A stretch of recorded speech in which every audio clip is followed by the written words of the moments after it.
नाही जमलं तर, या विचाराने लिव्हिंगची सुरुवात होते. ओके. तर मला कसं वाटतं सांगू का, की लग्न हे खूप सुंदर आहे. माझ्या मित्रांचे डिवोर्स होत आहेत, माझ्या मैत्रिणींचे डिवोर्स होत आहेत, म्हणून माझा होईल असं म्हणण्यात काही पॉईंट नाही आहे. ओके. कारण त्यांचे डिवोर्स होत आहेत तर ते त्यांचे अनुभव आहेत. तो माझा अनुभव नाही होऊ शकत. तर तो मी माझ्या अनुभवांशी ते अनुभव का जोडायचे? मला असं का वाटत नाही की त्याचा झाला हो असं वाईट झालं ना त्याचं, पण माझ्यावरती वेळ नाही येणार, मी बघीन ना काय करायचं ते. हा जो एक कॉन्फिडन्स आहे स्वतःमधला, हा खूप असण्याची गरज आहे. म्हणजे दुसऱ्यांच्या अनुभवाने मी डळमळीत व्हायचे माझे विचार, याची काही गरज नाही आहे.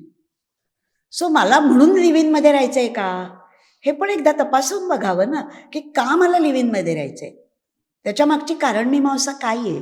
अशा कारणासाठी मला राहायचं असेल तर का लग्न नाही करायचं मग? बरोबर आहे. लग्नाने आजही समाज मान्यता आहे.